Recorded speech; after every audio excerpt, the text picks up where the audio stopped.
الحمد للہ رب العالمین والصلاة والسلام علی اشرف الانبیاء والمرسلین نبینا محمد وعلی آلہ واصحابہ اجمعین وعلی من تبعہم بإحسان الی یوم الدین، اما بعد۔ 12ویں پارے کی تلاوت ہم سن رہے تھے۔ اس میں دو صورتیں ہیں، ایک صورت سورہ ہود ہے اور دوسرا سورہ یوسف ہے۔ سورہ یوسف شروع کر کے مکمل نہیں ہوئی، اس لیے ہم چاہتے ہیں کہ سورہ یوسف اور اس کے بعد رعد، ابراہیم جو سیرت آئنکل آئیں گی۔ آج 12ویں پارے میں سورہ ہود میں جو اہم مضامین ہیں، اور خصوصاً اس بات پر ہم انشاءاللہ آج زور دیں گے کہ اللہ تبارک و تعالیٰ نے قرآن کریم میں قصے کیوں بیان کیے ہیں، اور قصے بیان کرنے کے طریقے کیا ہیں، اور قصے جب بیان کیے جاتے ہیں تو اس کے پیچھے اللہ تبارک و تعالیٰ امت کو کیا پیغام دینا چاہتا ہے، انشاءاللہ وہ ذکر آئے گا۔ ہود اصل میں ایک پیغمبر کا نام ہے جس کو اللہ تبارک و تعالیٰ نے عاد کی طرف نبی بنا کے بھیجا تھا۔ یہ سورہ ہود شروع ہوتی ہے۔ اس سورت کے شروع میں اللہ تبارک و تعالیٰ نے استغفار کا حکم دیا۔ استغفار کا مطلب سمجھتے ہیں اللہ تبارک و تعالیٰ سے معافی طلب کرنا۔ یہ دیکھیں گے حضرت نوح علیہ السلام سے لے کر میں سمجھتا ہوں کہ کئی نبیوں نے اپنی اپنی قوم کو استغفار کا حکم دیا ہے، اور یہ استغفار ایسی بہترین چیز ہے، ہر بیماری کا، ہر پریشانی کا علاج ہے یہ۔ جیسا کہ حسن بصری رحمہ اللہ ایک مشہور عالم دین ہے، تابعی، ان کے پاس ایک آدمی آ کر بولتا مجھے اولاد نہیں، ان کو بولتے استغفار کرو، اور ایک بولتا میں پریشان ہوں، پھر بولتا کیا کرو، استغفار کرو۔ ایک آدمی جو بولتا ایسی مختلف چیزیں آتی ہیں، تو لوگ پوچھتے ہیں کیا آپ ہر چیز کا علاج استغفار میں بتاتے ہیں؟ تو اس موقع پر حضرت حسن بصری رحمہ اللہ نے نوح علیہ السلام نے اپنے قوم کو استغفار کا جو حکم دیا تھا اس کا کیا کیا، حوالہ دیا۔ یہاں بھی وہی بات بتائی کہ تم بھی استغفار کرو۔ رسول اللہ صلی اللہ علیہ وسلم پر بھی سب سے آخری میں سورت اتری اذا جاء نصر اللہ والفتح، اس میں بھی کہا گیا فسبح بحمد ربک واستغفر، اے اللہ کے نبی آپ دنیا سے جا رہے ہیں اللہ کے پاس، لہٰذا آپ بھی استغفار کر لیجئے۔ اس کے بعد اللہ تبارک و تعالیٰ نے ایک بات یہی بتائی کہ کفار مکہ رسول اللہ کی دعوت توحید سے اعراض کیسے کرتے ہیں۔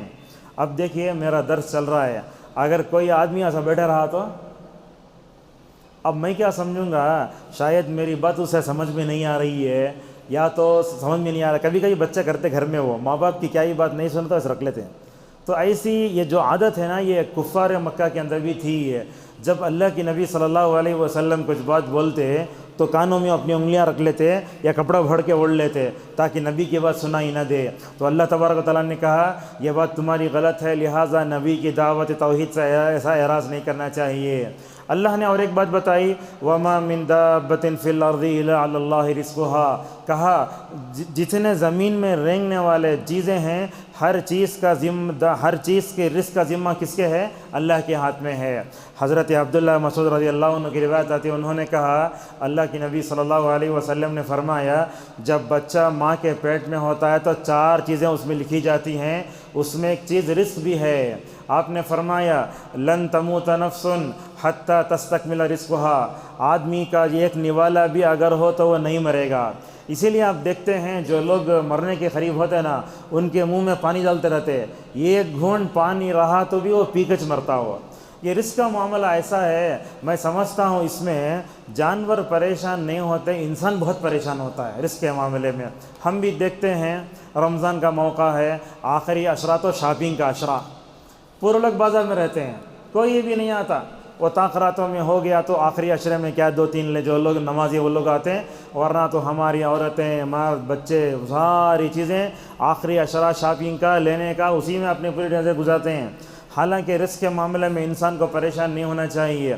رسول اللہ صلی اللہ علیہ وسلم کے زمانے کا ایک واقعہ ہے صحیح بخاری میں، ایک چرواہا کیا کیا، بکریوں کو لے جا کے چرا رہا تھا، بخاری میں ہے روایت۔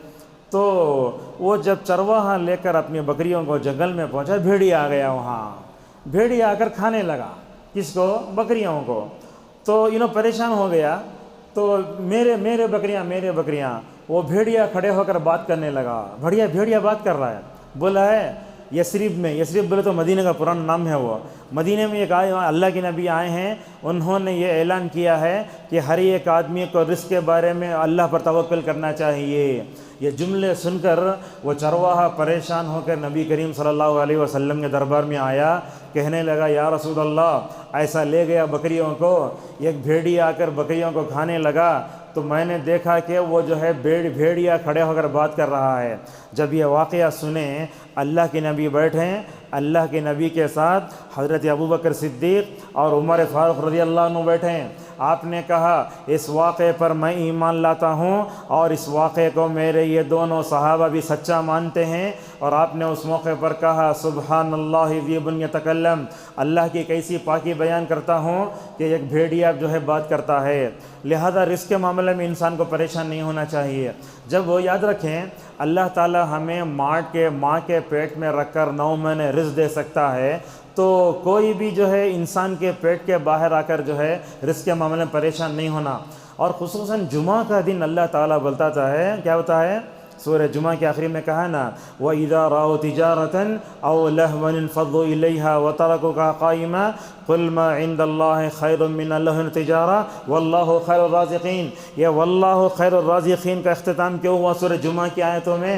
اللہ بتاتا ہے لوگو اگر تم میری خاطر جو دکان بن کر کے آئے، تمہارا رزق دینا میرے ذمہ ہے، لہذا جمعہ کے دن میں رزق کہاں چل رہا تھا کہ یہ دکان بن کر نہیں آتا کہ لہذا ویسے نہیں ہونا چاہیے۔ یہ رزق کا معاملہ ایسا ہے، اللہ تبارک و تعالیٰ انسان کو کیسے بھی دیتا ہے، مگر حلال طریقے سے رزق حاصل کرنا یہ انسان کے لیے ضروری ہے۔ اس کے بعد اللہ نے ایک بات یہ کہی کہ قرآن ایک چیلنج ہے۔ قرآن اتر کر کتنے سال ہوئے؟ 1440-50 سال ہو گئے اب تک ماشاءاللہ، مگر آج تک قرآن کا ایک نقطہ بھی، زبر بھی، زیر بھی، حرف بھی کوئی بدل نہ سکا۔ یہ قرآن کیسے جو ہے مطلب کیا ہے؟ چیلنج ہے۔ اللہ تعالیٰ فرماتا ایک جگہ فَأْتُوا بِعَشْرِ سُوَرٍ، اگر تمہارے اندر دم ہے تو 10 صورتیں لا کر بتاؤ، نہیں لا سکے۔ اللہ نے کہا فَلْيَأْتُوا بِسُورَةٍ مِّثْلِهِ، دوسرا اسٹیج یہ 10 صورتیں نہیں لے سکتے، ایک صورت لاؤ، 2 ہو گئے۔ تیسرا کہا فَلْيَأْتُوا بِحَدِيثٍ مِّثْلِهِ، 10 صورتیں نہیں لا سکتے، ایک صورت نہیں لا سکتے، قرآن جیسی بات پیش کرو، نہیں ہوا۔ اللہ تبارک و تعالیٰ تو سورہ بنی اسرائیل میں کہتا ہے اگر قرآن کا مقابلہ کرنے کے لیے سارے جن و انس کو جمع کیا جائے وَلَا يَأْتُونَ بِمِثْلِهِ، نہیں لا سکتے۔ کتنی درجے جو ہے؟ 4۔ 5 میں تو اللہ نے کہہ دیا فَإِن لَّمْ تَفْعَلُوا وَلَن تَفْعَلُوا، ماضی میں بھی قرآن کا مقابلہ کوئی نہیں کر سکا اور مقابلے اور مستقبل میں کوئی بھی نہیں کر سکتا۔ اگر تم نبی پر اتارے ہوئے قرآن پر ایمان نہیں لاتے ہو، جہنم میں وہ ایندھن بندر جانے کے لیے تیار ہو جاؤ۔ ساری دنیا بتاتی ہے کہ قرآن کا مقابلہ کرنے کے لیے کئی لوگ اٹھے مگر آج تک کوئی اس کا مقابلہ نہیں کر سکا۔ مسلمہ کذاب کو جانتے ہیں، اس کے پاس شاید عمر بن عاص رضی اللہ عنہ گئے، انہیں بولا میرے پاس وہی آتی ہے۔ کیسے آتی ہے؟ انہیں پڑھ کے سنایا الفیل والفیل وما ادراک ما الفیل، انہیں جھوٹی وہی ہے۔ اللہ کے نبی پر جو قرآن اترا اس میں بھی اس میں فرق دے کیسا ہے؟ الم تر کیف فعل ربک باصحاب الفیل الم یجعل کیدہم فی تضلیل، یہ آسمان سے آنے والی وہی ہے، یہ ڈپلیکیٹ وہی ہے۔ کون سی؟ الفیل والفیل وما ادراک ما الفیل۔ تو حضرت عمر بن عاص رضی اللہ عنہ نے جب یہ سنا کہ آسمان سے میرے پاس وہی آتی ہے تو کہا تم جھوٹے ہو، اسی لیے اس کا لقب مسلمہ کذاب پڑا ہے۔ لہٰذا دنیا کا بڑے سے بڑا ادیب بھی، بڑے سے بڑا لغت کرنے والا بھی، پی ایچ ڈی کرنے والا کوئی ڈگری بھی لے کر آئیں دے مگر قرآن کی ایسے مقابلہ نہیں کر سکتے۔ ایسی کتنے واقعات ہیں تاریخ میں آتا ہے۔ ابن المقفع نام کا ایک آدمی تھا جو کلیلہ دمنہ نامی کتاب جو ہے فارسی میں عربی میں ترجمہ کریا انہیں۔ ایک دن کیا بولا قرآن کا مقابلہ کرتا ہوں میں، الگ کمرے میں بند ہو گیا، جب مقابلہ کیا کچھ بھی لکھنے نہیں ہوا، پاگل ہو کے باہر آ کے پورے پیپر پھڑ کے پھینک دیا، ختم، مقابلہ نہیں کر سکتے۔ تو لہٰذا یہ قرآن یہ زندہ جاوید نمونہ ہے، دنیا کا کوئی بھی جو ہے آدمی اس کا مقابلہ نہیں کر سکتے۔ اس کے بعد اللہ نے کہا ہم دنیا چاہنے والوں کو دنیا دیتے ہیں، آخرت میں ان کا کچھ بھی نہیں ہے۔ ایک مومن کی زندگی میں دوسرے زندگی میں فرق یہ ہوتا ہے مومن اس دنیا میں رہتے ہوئے آخرت کے لیے جیتا ہے۔ اگر ہم اس دنیا کے لیے جئیں گے آخرت نہیں ملے گی، اسی لیے اللہ کہتا ہے من کان یرید حرث الآخرۃ نزد له فی حرثہ ومن کان یرید حرث الدنیا نؤتہ منھا وما لہ فی الآخرۃ من نصیب۔ آخرت کے لیے جیو، دنیا دیں گے، اگر تم دنیا کے پیچھے بھاگو گے آخرت میں کچھ بھی نہیں ملے گا۔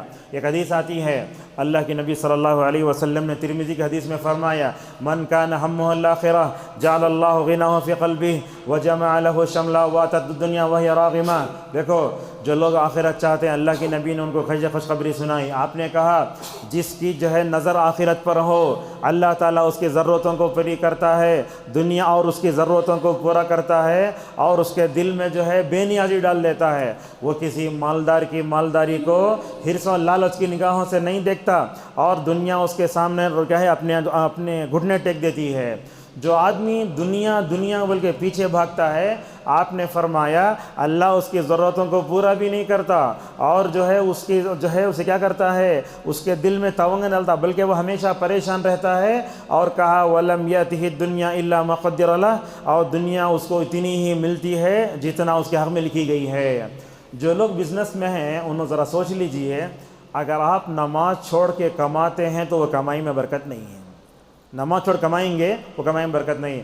اور اسی طریقے سے جو لوگ حرام کمائی کماتے ہیں ان کی کمائی میں کوئی برکت نہیں ہے۔ ہو سکتا ہے آپ اپارٹمنٹ میں ہوں، فلاں ہوں، لے لے ہوں، یہ چند دن کی دنیا ہے، تھوڑی دیر کے لیے۔ اور ایک بات بھی ہے، اللہ تعالیٰ نے حلال کے اندر جو سکون رکھا ہے وہ حرام کے اندر نہیں ہے۔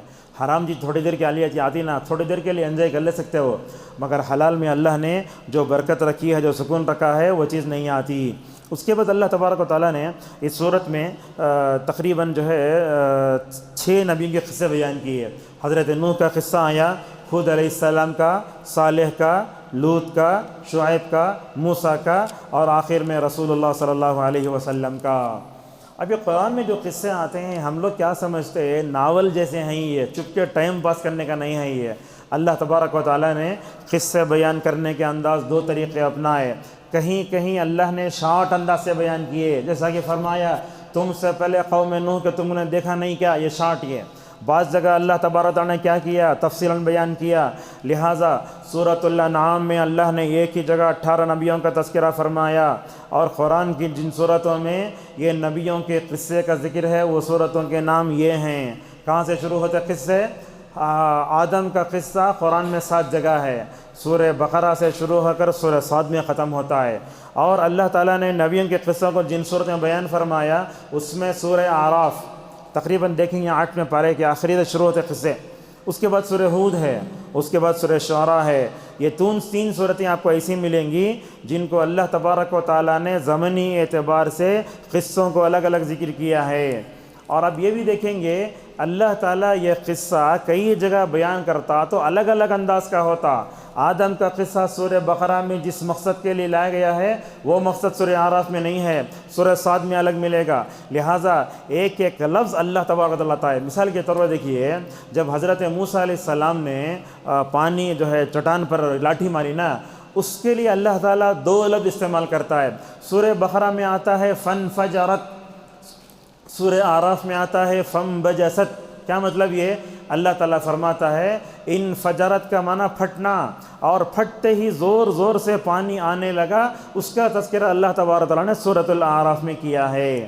ان صورتوں میں اللہ تبارک و تعالیٰ یہ واقعات بیان کر کے کیا بتانا چاہتا ہے؟ پہلی بات تو یہ ہے اللہ تعالیٰ ان واقعات کے ذریعے ہمیں بتانا چاہتا ہے اللہ تعالیٰ کے ازلی اور ابدی علم کا جو ہے ہمیں یقین کرنا چاہیے۔ اب قرآن میں جو قصے آئے نا آدم کا فلاں کا، ان قصوں کو پڑھتے تو ایسے معلوم ہوتا ہے کہ لائیو دیکھ رہے ہیں۔ یہ اللہ تبارک و تعالیٰ کے ازلی اور ابدی علم کا جو ہے واقف ہونا چاہیے۔ دوسری چیز یہ ہے ان قصوں کو بتا کر اللہ تعالیٰ بتانا چاہتے ہیں لوگوں اللہ کے نبی تو اپنے سے گزرے ہوئے نبیوں کے قصے بیان کرتے، اس سے معلوم ہوتا ہے کہ رسول اللہ صلی اللہ علیہ وسلم سچے نبی ہیں، اور اللہ کے نبی وہاں نہیں تھے لیکن اس کے باوجود بھی ایسے بیان کر رہے ہیں گویا ہم اپنے نگاہوں سے اس کو دیکھ رہے ہیں۔ تیسری چیز ہے ان قصوں کو بیان کر کے اللہ تبارک و تعالیٰ ہمیں جو ہے بتانا چاہتا ہے کہ تم غور و فکر کرو، جیسا کہ سورہ اعراف کی آیت نمبر میں کہا 176 میں فَقْصُصِ الْقَصَصَ لَعَلَّهُمْ يَتَفَكَّرُونَ۔ اور یہ قرآن میں جو قصے آئے وہ 3 طرح کے ہیں۔ کچھ قصے ایسے ہیں جس میں اللہ تبارک و تعالیٰ نے نبیوں کی دعوت کا تذکرہ فرمایا، معجزات کا تذکرہ فرمایا، دعوت کا تذکرہ فرمایا۔ جو قومیں اللہ کے نبیوں کو مانی ان کا کیا انجام ہوا، اور ان کو جھٹلانے کا کیا انجام ہوا۔ کچھ قصے ایسے ہیں، کچھ قصے تو ایسے ہی ہیں جیسے طالوت کا، جالوت کا، آدم کے بیٹے کا، اصحاب کہف کا قصہ، ذوالقرنین کا، قارون کا، اور کچھ قصے ایسے ہیں جن کا تعلق رسول اللہ صلی اللہ علیہ وسلم کی زندگی سے ہے، لہٰذا اللہ نے قرآن میں بدر کا، احد کا، حنین کا، خندق کا، بنو نذیر کا، ان تمام غزوات کا تذکرہ فرمایا ہے۔ اور اللہ تعالیٰ جب واقعات بیان کرتا نا، اللہ تعالیٰ جو بھی واقعہ بیان کرتا ہے، اپنے واقعے بیان کرنے میں اللہ تعالیٰ سب سے سچا ہے۔ دنیا میں کوئی واقعہ سنے تو اس کو جھٹلا سکتے، مگر قرآن کا جو قصہ ہوتا نا اس کو جھٹلانا ممکن نہیں ہے۔ اسی لیے اللہ نے فرمایا وَمَن أَصْدَقُ مِنَ اللَّهِ حَدِيثًا، اور ایک جگہ کہا إِنَّ هَذَا لَهُوَ الْقَصَصُ الْحَقُّ۔ اور اللہ تعالیٰ قصے جو بیان کرتا ہے، جانتے ہیں اللہ تعالیٰ کا ایک طریقہ، اللہ تعالیٰ کبھی نام لیتا، کبھی نام نہیں لیتا۔ اب مثال کے طور پر اللہ تبارک و تعالیٰ نے نبیوں کے نام لیے، لیکن کہیں نام نہیں لینا ہو تو اللہ ایسا فرماتا وَجَاءَ رَجُلٌ مِّنْ أَقْصَى الْمَدِينَةِ، رجل کا معنی ایک آدمی۔ لہذا جہاں اللہ تعالیٰ نام لیتا ہے اس کو ہم واضح سمجھ جاتے ہیں، جہاں اللہ نام نہیں لیتا ہے اس کے پیچھے نہیں پڑنا چاہیے۔ بعض مفسرین کو لوگوں کو دیکھتے ہیں اللہ تعالیٰ یہاں کہیں کو نام نہیں لیا، اللہ تعالیٰ یہاں کہیں کو نام نہیں لیا، ایسا نہیں بولنا چاہیے۔ لہٰذا 7 نوجوان تھے جو غار میں جا کر سوئے، ان کے نام کے پیچھے نہیں پڑنا چاہیے، بلکہ یہ دیکھنا چاہیے کہ اللہ تبارک و تعالیٰ نے ان نوجوانوں کے عقیدے کی حفاظت کیسے فرمائی۔ یہاں خواتین بھی ہیں، یہ بات غور سے سنیں، اللہ تبارک و تعالیٰ نے پورے قرآن میں کسی عورت کا نام نہیں لیا سوائے مریم کے، نہیں بتا سکتے۔ نبی کی بیویوں کا نام بھی نہیں ہے، اور خالی ازواج ہے، اور یا نبی کی بیوی ایسا ہے، یا نہیں تو فرعون کی بیوی ہے، ایسا ہے۔ ہاجر کا نام بھی نہیں ہے، سارا کا نام ہے، صرف مریم کا نام ہے۔ اس کی علماء نے 5 وجوہات بتائیں، اس میں ایک وجہ یہ ہے کہ حضرت مریم جو ہے سردار کی بیٹی تھیں، اور اللہ تبارک و تعالیٰ نے ان کو بغیر شوہر کے اولاد دیا نا، اس لیے اللہ نے ان کا نام لیا۔ اور آپ جانتے ہیں حضرت عیسیٰ علیہ السلام کو باپ نہیں تھے، ماں تھے، اسی لیے کہا عیسیٰ ابن مریم، اسی لیے ان کا نام قرآن میں آیا ہے۔ اور اسی طریقے سے جہاں جہاں نام نہیں آیا ہے ان کے پیچھے نہیں پڑنا چاہیے۔ امین شنقیطی رحمہ اللہ ایک عالم دین ہے مدینے کے، اصل میں افریقہ کے تھے، انہوں نے کہا قرآن نے جس کو مبہم رکھا اس کو پیچھے نہیں پڑنا چاہیے۔ اب وہ پھر حضرت سلیمان علیہ السلام کو سامنے لا کے وہ بلقیس کا تخت رکھانا کون، وہ نہیں پڑھنا، اللہ نے ذکر کیا بس، اس کے پیچھے پڑ جائیں گے تو ہوگا کیا؟ دیکھیں گے ہمارے پاس فیس بک میں ادھر ادھر بولتے ہیں 14-10 جانور جنت میں جاتے کہتے ہیں، کوئی جانور سمجھ میں نہیں آتے، ایسی چیزیں بہت ہیں، اور اس میں دیکھنے والے بھی بہت زیادہ ہیں۔ اس کے بعد اللہ تعالیٰ نے اسی قصوں میں یہ بات بھی بتایا کہ دعوت کا اسلوب ماشاءاللہ الگ الگ ہوتا ہے۔ دعوت کا اسلوب کیسے ہوتا ہے؟ دعوت کا اسلوب ماشاءاللہ الگ الگ ہوتا ہے۔ حضرت نوح علیہ السلام کو دیکھو، اپنے قوم کو کیا سمجھائے، کبھی انفرادی طور پر سمجھائے، کبھی سب کے سامنے سمجھائے، کبھی علانیہ سمجھائے، کبھی الگ الگ سمجھائے، اور سمجھانے کے 2 طریقے، ڈراتے بھی خوشخبری بھی دیتے۔ اسی لیے کہا رسلا مبشرین و منذرین، مبشرین کا مطلب جنت کی خوشخبری دینا، منذرین کا مطلب کیا کرنا، ڈرانا۔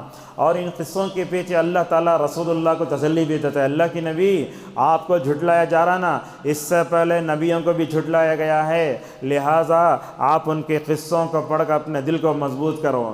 انڈیا میں تھے ہم لوگ، مدینہ میں شاید، جہاں حضرت عثمان رضی اللہ عنہ کے زمانے میں کھڑے ہو کر نماز پڑھاتے تھے، وہاں ائمہ بھی نماز پڑھتے ہیں۔ عرب میں مدینہ میں ہم لوگ ایک چیز دیکھیں ہیں، جو حضرت عثمان رضی اللہ عنہ کیا کرے، ذرا آگے بڑھ کر نماز پڑھاتے تھے انہوں، لیکن مدینہ کے شاید 5 سال پہلے جو امیر تھے، نام بھول رہا ہوں، انہوں کیا کرے، اللہ کے نبی صلی اللہ علیہ وسلم کا جو محراب تھا وہیں کھڑے ہو کر نماز پڑھا، ذرا پیچھے آ گئے، سلام پڑھنے دیکھ دیا گئے تو پہلا 4 صفحہ ہیں اس کے پیچھے آ گئے۔ تو وہاں کھڑے ہو کر نماز پڑھانے میں جو مزہ آتا ہے وہ کیا ہے، ہم صلاح البزیر وغیرہ کو دیکھے، برابر وہ آیتیں جس میں اللہ تعالیٰ نبی کو خطاب کرتا وہ آیتیں چن کے پڑھتے. اب وہ نبی کے محراب میں کھڑے ہو کر پڑھنا، ایسا لیفٹ میں دیکھے تو یہاں نبی کا ممبر نظر آ رہا ہے، ذرا ادھر گئے تو عائشہ رضی اللہ کمرہ نظر آ رہا ہے، ایسے دل پہ ماشاءاللہ اس کا اثر ہوتا ہے. لہٰذا شاید وہ سورہ ہود کی آیتیں پڑھ رہے تھے، اس آیت پر پہنچ کر اتنا رو، یوٹیوب میں ہے ویڈیو وہ وَكُلًّا نَقُصُّ عَلَيْكَ مِنْ أَنْبَاءِ الرُّسُلِ مَا نُثَبِّتُ بِهِ فُؤَادَكَ، اے اللہ کے نبی ہم ان قصوں کو آپ کو پڑھ کر سناتے ہیں تاکہ آپ کا دل مضبوط ہو جائے.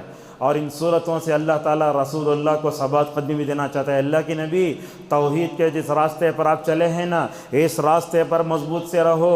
کیسے تھے نوح علیہ السلام 950 سال تک اپنے قوم میں ٹھہرے رہے.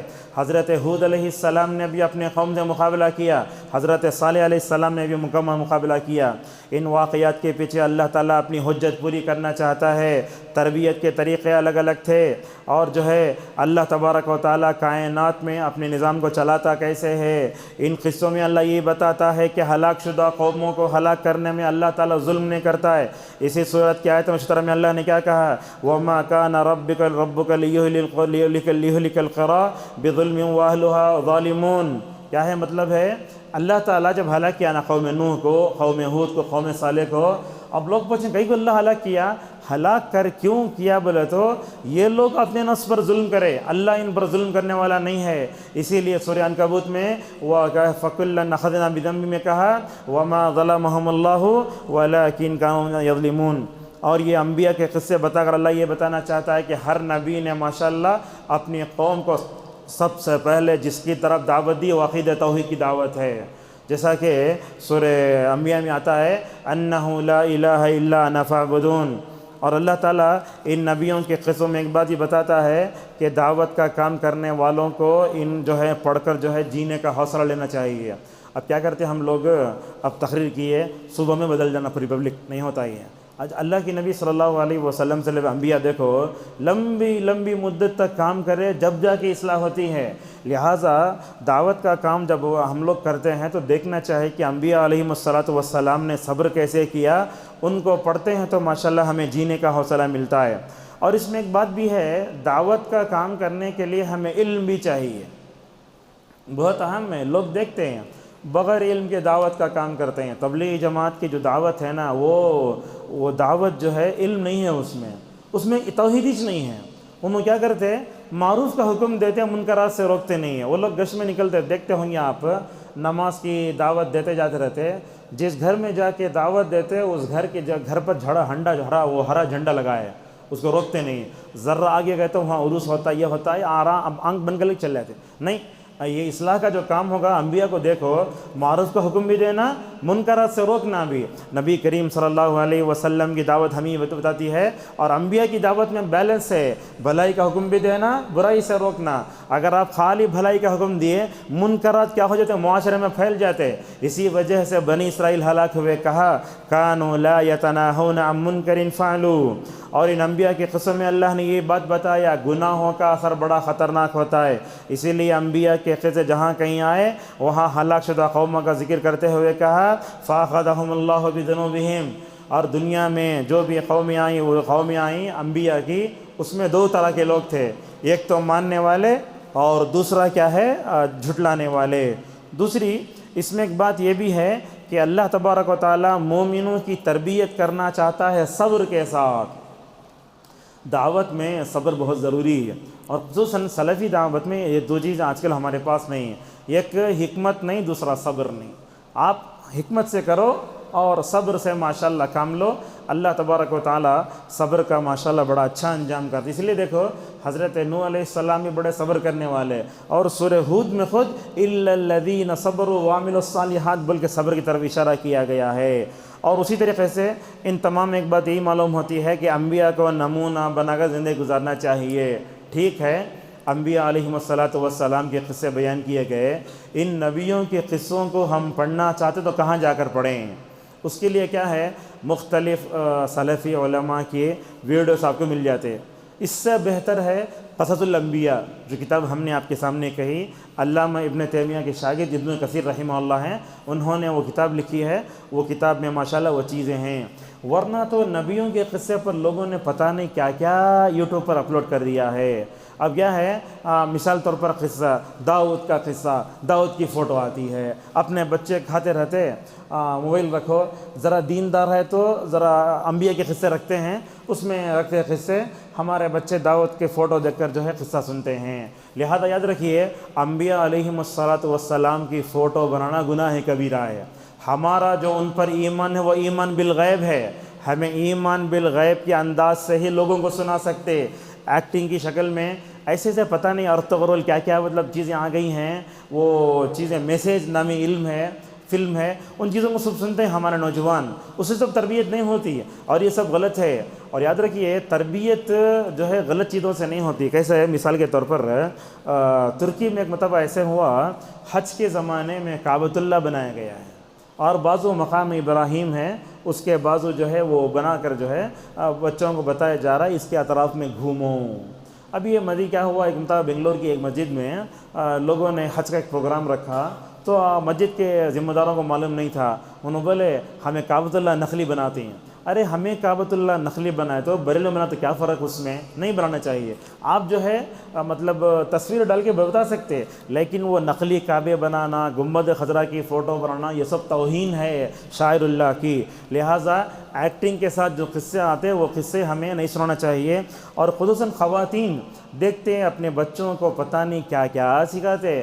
ہندوستان کے آزادی میں حصہ لینے والے وہ تھے، مہابھارت تھے، رایان تھا، یہ تھا وہ تھا، بچوں کو کہانیاں سناتے، لیکن ہمیں نبیوں کے قصے بول کر جو ہے ہم اپنے بچوں کو نہیں سکھاتے۔